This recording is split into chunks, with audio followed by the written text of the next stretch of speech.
त्यातलीच एक सांगली महानगरपालिका ज्या निवडणुकीच्या प्रचाराचा सांगलीचाही शुभारंभ आणि महाराष्ट्राचाही शुभारंभ आपल्या सगळ्यांना आनंद होईल की काल माघारी झाल्यानंतरची प्रचाराची पहिली सभा महाराष्ट्रातली ही माननीय देवेंद्रजींची सांगली आहे. त्याच्यानंतर इचलकरंजी आहे आणि मग संध्याकाळी मुंबई आहे. तर ह्या 15 तारखेला होणाऱ्या महानगरपालिकेच्या निवडणुकीच्या प्रचाराच्या शुभारंभाला प्रचाराच्या सभेला व्यासपीठावर उपस्थित राज्याचे माननीय मुख्यमंत्री महोदय माननीय देवेंद्रजी फडणवीस, आपल्या सगळ्यांचे लाडके देवाभाऊ, व्यासपीठावर सर्व मान्यवर, सर्वांच्या नावाचा उल्लेख करण्यात मी अशासाठी वेळ घालवत नाही की आपल्या सगळ्यांना देवेंद्रजींना ऐकायचं आहे.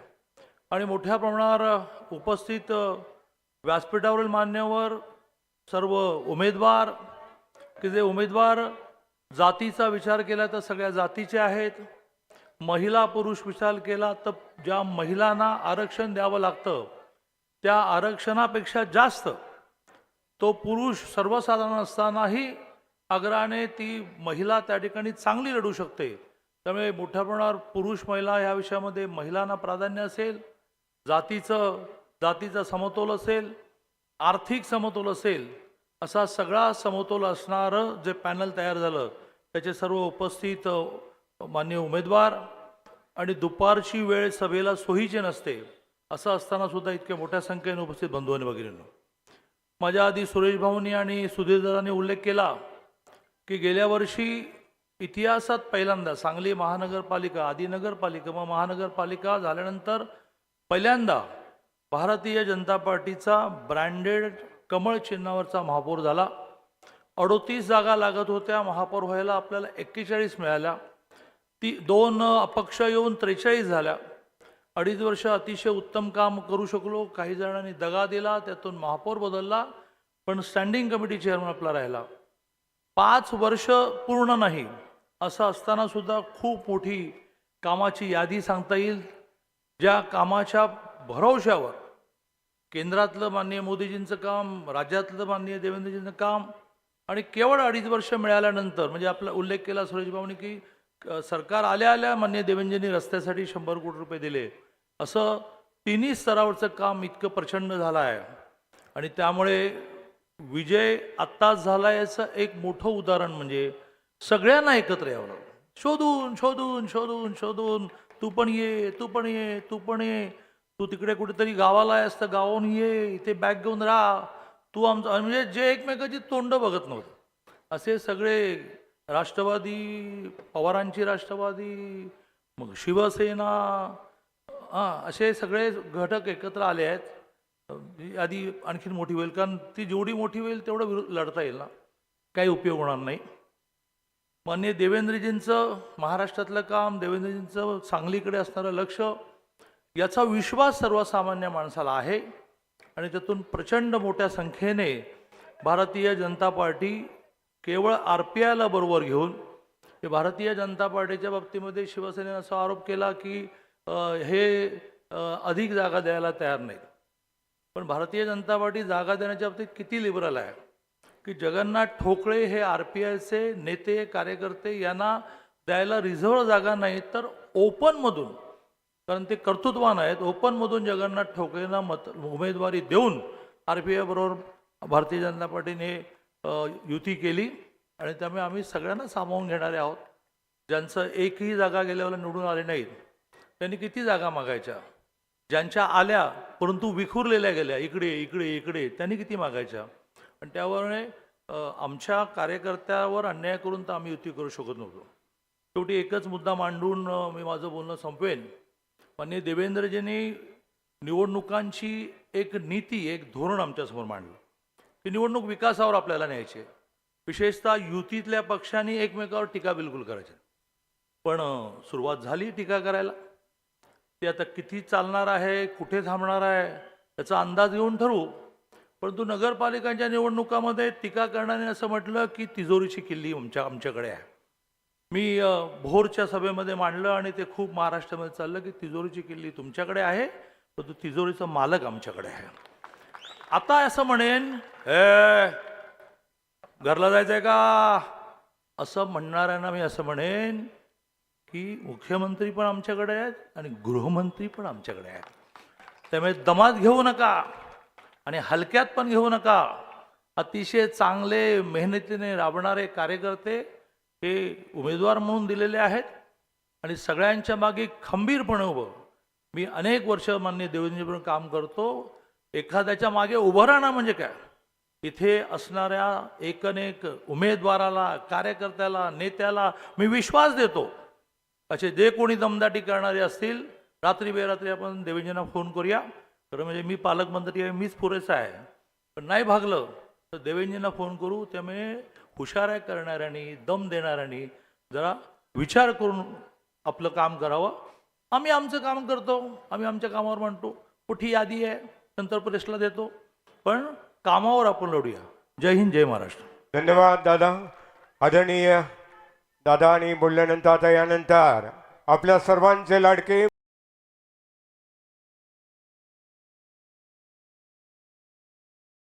महाराष्ट्राचे लाडके देवा भाऊ माननीय नामदार देवेंद्रजी फडणवीस, जोरदार टाळ्यांच्या गजरामध्ये स्वागत स्वागत. देवा देवा कमाल कमाल.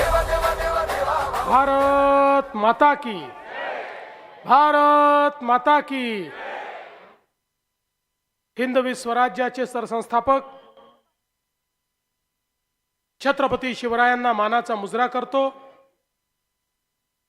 भारतीय राज्यघटनेचे शिल्पकार भारतरत्न डॉक्टर बाबासाहेब आंबेडकर यांना मानवंदना अर्पित करतो. लोकमाता पुण्यश्लोक अहिल्यादेवी होळकर यांच्या चरणी नतमस्तक होतो. आणि आज ज्यांची जयंती आहे, स्त्री शिक्षणाकरता ज्यांनी संघर्ष केला आणि खऱ्या अर्थानं रूढीवादी परंपरेतून स्त्रियांना मुक्ती मिळवून दिली, त्या क्रांतीज्योती, ज्ञानज्योती सावित्रीबाई फुले यांच्याही चरणी आज मी नतमस्तक होतो. सांगलीच्या या सभेमध्ये मंचावर उपस्थित असलेले मंत्रिमंडळातील आमचे सहकारी, आपले पालकमंत्री माननीय चंद्रकांत दादा पाटील, आपले लोकप्रिय आमदार द्वय सुधीरदादा गाडगीळ, सुरेश भाऊ खाडे, सत्यजित देशमुखजी, दिनकर पाटीलजी, या ठिकाणी उपस्थित नितीन शिंदेजी, मकरंद देशपांडेजी, प्रकाश ढंग, सम्राट महाडिक, नीताताई केळकर, भगवानराव सूर्यवंशी, भगवानराव साळुंके, दीपक शिंदेजी, शेखर इनामदारजी, समित कदमजी, पृथ्वीराज पवारजी, आमच्या नेत्या जयश्रीताई पाटील, पृथ्वीराज पाटील, रमेश शेंडगे, सुरेश औटी, रवींद्र अरळी, भारती दिगडे, स्वातीताई खाडे, मंचावरील सर्व मान्यवर आणि या ठिकाणी उपस्थित सर्व माझ्या लाडक्या बहिणींनो आणि तितक्याच लाडक्या भावांनो, आज खऱ्या अर्थानं क्रांतीज्योती सावित्रीबाई फुले यांची जयंती आहे. आणि या जयंतीच्या दिवशी महानगरपालिकेच्या प्रचाराचा शुभारंभ मी सांगलीमधनं करतो आहे, याचा मला अतिशय आनंद आहे. एकदा सांगलीमध्ये देशाचे प्रधानमंत्री माननीय मोदीजी आले होते आणि त्यांनी सांगितलं होतं, सांगली सर्वात चांगली. आणि म्हणून मी ठरवलं की महायुतीच्या प्रचाराचा शुभारंभ तर संध्याकाळी आहे मुंबईमध्ये, पण भारतीय जनता पक्षाच्या प्रचाराचा शुभारंभ कुठून करायचा? तर या ठिकाणी आपण निर्णय केला की सांगलीपासून ही सुरुवात करायची आणि मला अतिशय आनंद आहे की आज आपल्या सर्वांमध्ये मी या ठिकाणी उपस्थित आहे. मागील वेळेसही मी सांगलीमध्ये आलो होतो. महानगरपालिकेच्या निमित्ताने काही आश्वासनं देखील दिली होती. आपल्या सर्वांना विनंती केली होती की अनेक वर्ष अनेक लोकांच्या हाती तुम्ही महानगरपालिका दिली, एकदा आमच्या हाती तुम्ही देऊन बघा, आम्ही निश्चितपणे विकास करून दाखवू. आणि आपल्या सगळ्यांच्या आशीर्वादाने त्यावेळी महानगरपालिकेची सूत्र ही भारतीय जनता पक्षाच्या हातामध्ये आली. आणि मला सांगताना आनंद वाटतो की जी जी आश्वासनं आपण दिली होती ती आश्वासन पूर्ण करण्याचा प्रयत्न हा निश्चितपणे आपण केलाय. खरं तर आपण बघा की ज्यावेळी सांगली आणि कोल्हापूरमध्ये महापूर आला आणि या महापुरानंतर ज्यावेळी इथली परिस्थिती मी बघितली त्याच वेळी मी ठरवलं की या दोन शहरांची रचना अशी आहे, तिथे वारंवार महापूर येऊन इथल्या जनजीवनावर त्याचा परिणाम होतच राहणार आहे. आणि म्हणून याचा काहीतरी परमनंट उपाय काढणं हे अत्यंत महत्त्वाचं आहे. आणि मग वर्ल्ड बँकेसोबत आम्ही चर्चा केली आणि राज्यातला पहिला फ्लड डायव्हर्शनचा प्रोजेक्ट, ज्यामध्ये 2 टप्पे त्याचे आहेत, या 2 टप्प्यामध्ये एकूण 4000 कोटी रुपये आम्ही खर्च करणार आहोत. आणि त्याचा पहिला टप्पा हा 500 कोटी रुपयाचा टप्पा की ज्यामुळे आपल्या सांगली शहराला पुरापासून आपण नेहमी करता वाचवू शकू. त्याला आपण केवळ मान्यताच दिली नाही तर आता त्याचं काम देखील आपण सुरू करतोय. 591 कोटी रुपये याकरता आपण उपलब्ध करून दिले आहेत. आणि पुढच्या काळामध्ये हे सगळं पुराचं पाणी, हे आम्ही जे वाहून जाणारं पाणी आहे, हे सगळं शहरामध्ये न येता ते पश्चिम महाराष्ट्र आणि मराठवाड्यातल्या दुष्काळी भागामध्ये वळवण्याचं काम आम्ही करतो. म्हणजे एकीकडे आपल्या शहरांना पुरापासनं संरक्षण मिळेल आणि दुसरीकडे दुष्काळी भागाला त्या पाण्यामुळे शेतकऱ्याला जीवनदान मिळेल. अशा प्रकारचं एक अत्यंत महत्त्वाचं काम या कार्यक्रमाच्या माध्यमातून आपण केलंय. आज आपण बघा, आपल्या महाराष्ट्रामध्ये खूप मोठ्या प्रमाणात नागरीकरण झालं. देशामध्ये नागरीकरणात आपण दुसऱ्या क्रमांकावर आहोत. आज महाराष्ट्राची 50% लोकसंख्या ही शहरामध्ये राहते. 6 कोटी लोक 40,000 गावात राहतात आणि 6 कोटी लोक 400 शहरात राहतात. आणि त्याही 6 कोटी लोकांपैकी 4.5 कोटी लोक हे सांगलीसारख्या 29 शहरांमध्ये त्या ठिकाणी राहतात. आणि त्यामुळे खऱ्या अर्थानं आपण जर बघितलं तर आपल्या शहरांमध्ये राहणाऱ्यांच्या जीवनामध्ये सकारात्मक परिवर्तन घडवणं हा आपला या ठिकाणी प्रयत्न आहे. आणि आपण जर आपल्या देशाची वाटचाल बघितली तर जवळजवळ 70 वर्ष आपल्या देशामध्ये आपण एकच भूमिका मांडायचो. ती भूमिका चूक नव्हती, ती खरी होती. भूमिका आपली होती, भारत हा गावामध्ये राहतो, गावाचा विकास म्हणजे देशाचा विकास. पण ही भूमिका मांडता मांडता आपण हे विसरलो की भारतामध्ये शहरं देखील आहेत, शहरातील लोक राहतात, त्यांच्याही मूलभूत सोयी केल्या पाहिजेत. अन्न, वस्त्र, निवारा, शिक्षण, आरोग्य, रोजगार याकरता गावातनं लोक शहरात येत आहेत. शहराच्या गरजा वाढतायत. शहरामध्ये लोक आले की त्यांना राहायला जागा मिळत नाही, मग अतिक्रमण होतात, झोपडपट्ट्या तयार होतात. ज्याला बिचाराला जिथे जागा मिळेल तो तिथे बसतो. पिण्याच्या पाण्याचे प्रश्न निर्माण होतात. घनकचऱ्याच्या व्यवस्थापनाचे प्रश्न निर्माण होतात, पर्यावरणाचे प्रश्न निर्माण होतात आणि म्हणून जवळजवळ 7 दशकं 70 वर्ष आम्ही शहरांकरता काहीच केलं नाही. पण या देशामध्ये माननीय नरेंद्र मोदीजींचं सरकार आल्यानंतर मोदीजींनी सांगितलं, शहरीकरणाला अभिशाप समजू नका, शहरीकरणाला संधी समजा, शहरीकरण थांबणार नाहीये. या ठिकाणी शिक्षण आणि आरोग्याच्या सोयी, रोजगाराच्या सोयी या शहरांमध्ये आहेत. त्यामुळे गावाकडनं लोक शहरात येतील. शहरांमध्ये व्यवस्था उभ्या करा.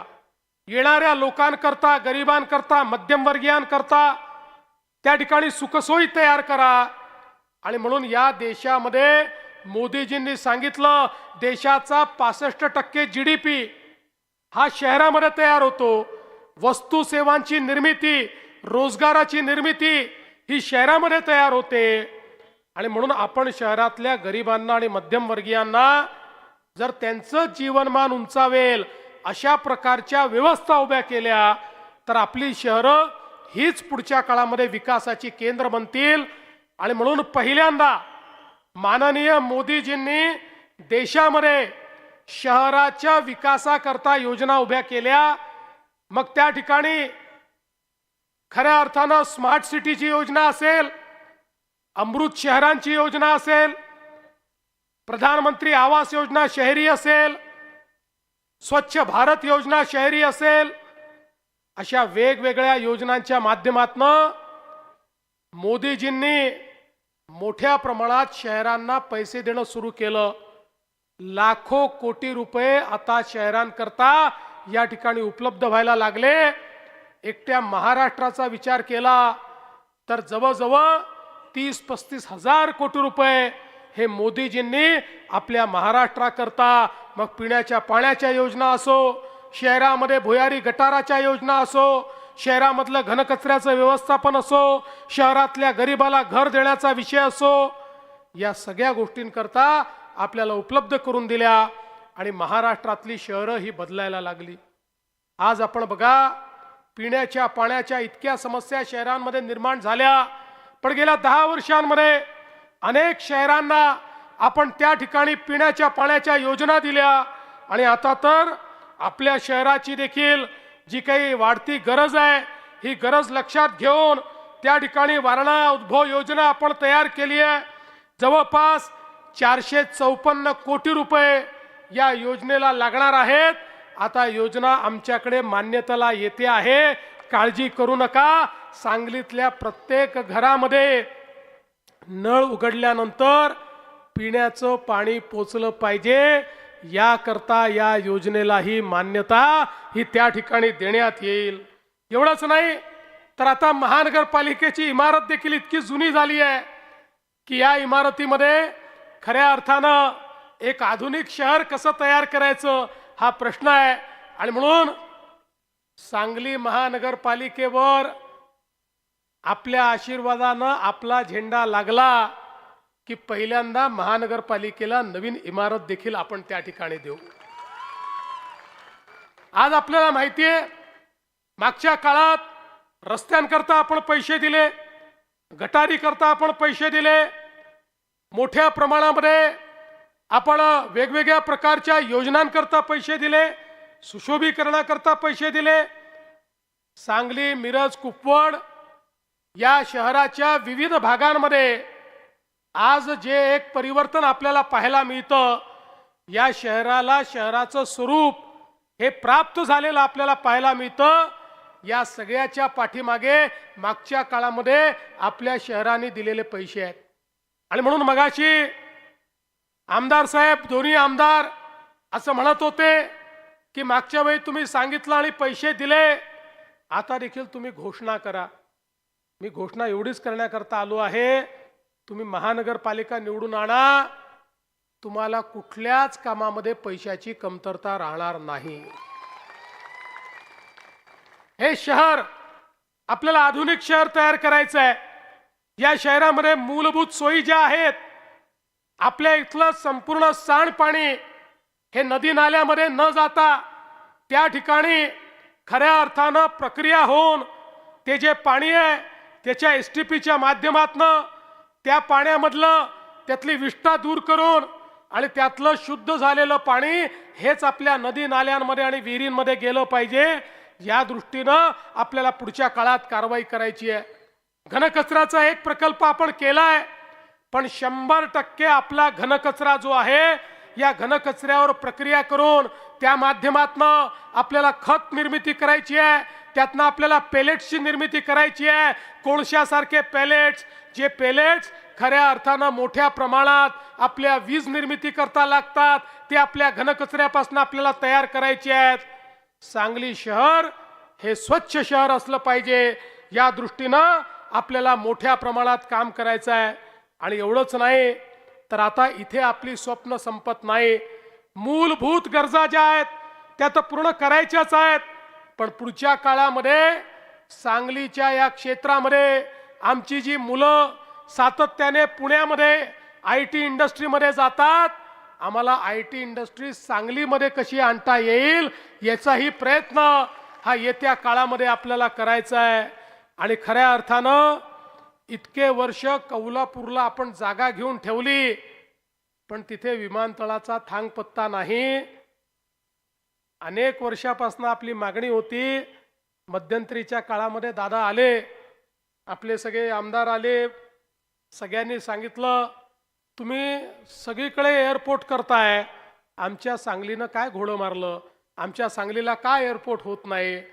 तात्काळ आदेश दिले आणि आपल्या कौलापूरला एअरपोर्ट तयार करण्याकरता प्री फिजिबिलिटी स्टडी करता आपण कन्सल्टंट हा त्या ठिकाणी मांडलेला आहे. आणि लवकरच त्या कन्सल्टंटकडनं रिपोर्ट घेऊन, मला विश्वास आहे काही कमी पडलं तर थोडी बहुत जागा आम्हाला मिळवून द्या. एखाद्या वेळेस जागा थोडी कमी करू शकते बाबा, त्यामुळे थोडी जागा आम्हाला या ठिकाणी मिळावी आणि आपण एक चांगलं एअरपोर्ट देखील सांगलीला कसं तयार करता येईल हा आपला प्रयत्न असेल. एअरपोर्ट असो, ट्रक टर्मिनस असो, नवनवीन ज्या गोष्टी या ठिकाणी करण्याची आवश्यकता आहे त्या सगळ्या गोष्टी आपल्याला करायच्या आहेत. आणि खरं म्हणजे आमचं मिरजचं क्षेत्र आहे, आमचं सगळं ह्या जो महानगरपालिकेचं क्षेत्र आहे, या ठिकाणी म्युझिक हेरिटेज पार्क असेल, या ठिकाणी वाद्यांच्या संदर्भात ही सगळी जी काही आपली संकल्पना आहे ती संकल्पना इन्स्ट्रुमेंट म्युझियमच्या माध्यमातून आपल्याला कशी अस्तित्वात आणता येईल याचा देखील प्रयत्न हा आपल्याला निश्चितपणे करायचा आहे. आणि मला विश्वास आहे की या माध्यमातून आपण मागच्या काळात जे काही प्रकल्प या ठिकाणी दिले, मग पाणी पुरवठा योजनेचे 105 कोटी रुपये असतील, घनकचरा व्यवस्थापनाचे 79 कोटी आपण दिले, शाहू विकास मार्गाकरता 15 कोटी दिले, काळीखंड विद्युत रोषणाई करता 3 कोटी रुपये या ठिकाणी आपण मागच्या काळामध्ये दिले. आणि यासोबत आता ज्या प्रकल्पांची अंमलबजावणी होती आहे, मलनिस्सारण प्रकल्प 253 कोटीचा आपण मान्य केला, नवीन LED दिव्यांकरता 60 कोटी रुपये आपण त्या ठिकाणी दिले. वेगवेगळ्या प्रकारचा आता मी या ठिकाणी सांगत बसलो तर त्याला खूप वेळ जाईल. माझ्याकडे 4 पानं या ठिकाणी केलेल्या कामांच्या संदर्भात आहे, पण मी तुम्हाला एवढंच आश्वासित करण्याकरता आलो आहे, आमचं विजन हे केवळ वर्ष 2 वर्षाचं विजन नाही आहे. आपली सगळी शहरं ही आधुनिक झाली पाहिजेत. आज आपल्याला माननीय देशाचे प्रधानमंत्री यांनी प्रधानमंत्री आवास योजनेतनं शहरांकरता मोठ्या प्रमाणात घरं बांधणी करता पैसे दिलेले आहेत. पण आमच्या असं लक्षात आलं की शहरामध्ये घर बांधणी करण्याकरता ज्यावेळेस आपण पैसा देऊ इच्छितो त्या विशेषतः झोपडपट्टी असेल, अतिक्रमित भाग असेल, या भागामध्ये लोकांजवळ मालकी हक्काचे पट्टे नाही आहेत. आणि ते पट्टे नसल्यामुळे मोदीजींनी दिलेले पैसे त्यांना आम्हाला देता येत नाही. आणि म्हणून 2 महिन्यापूर्वी आपण निर्णय घेतला आणि या सगळ्या शहरांमधले जेवढे झोपडपट्टीचे भाग आहेत, जेवढ्या लोकांचे रहिवासी अतिक्रमण आहेत, या सगळ्यांना नियमित करून त्यांना मालकी हक्काचा पट्टाही आपण देणार आहोत. आणि त्याच्या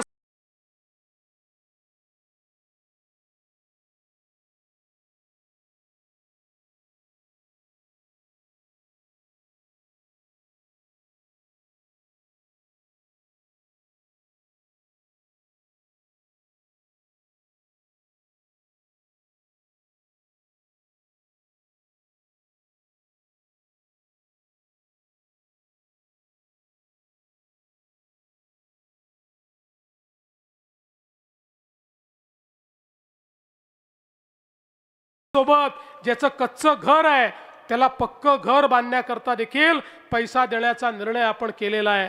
आणि म्हणून बंधू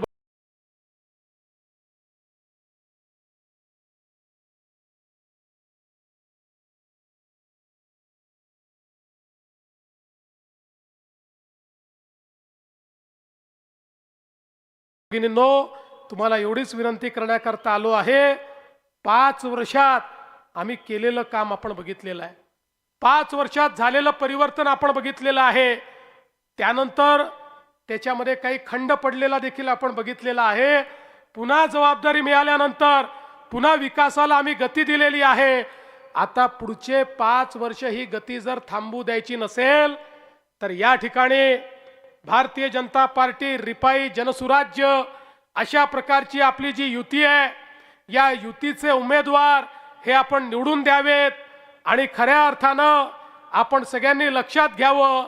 मगाशी खाडे साहेबांनी सांगितलं, आपली युती एकमेव अशी आहे ज्यांनी पूर्ण 78 उमेदवार उभे केले आहेत.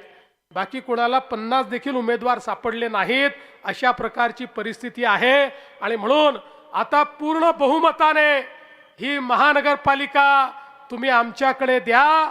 येत्या 16 तारखेला 15 तारखेला ज्यावेळी मतदान होईल त्या दिवशी, मतदानाच्या दिवशी त्या ठिकाणी गेल्यानंतर आपल्या महायुतीची, आपल्या कमळाची, आपल्या चिन्हाची चिंता ही तुम्ही करा. आणि त्यानंतर 5 वर्ष तुमची चिंता ही आमच्यावर सोडून द्या. एवढीच विनंती आपल्याला करतो आणि माझं बोलणं संपवतो. धन्यवाद. जय हिंद, जय महाराष्ट्र. धन्यवाद देवाभाऊ आणि आदरणीय